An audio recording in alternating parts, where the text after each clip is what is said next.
The bird and the white flower. العصفور والزهرة البيضاء.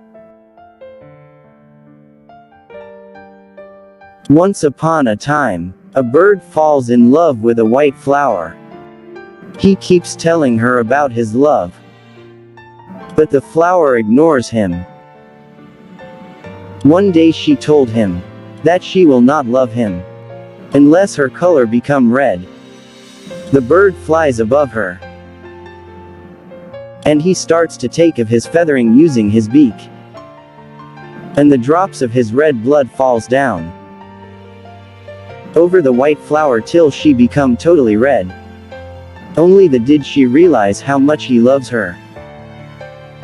But unfortunately time runs out because the bird passed out.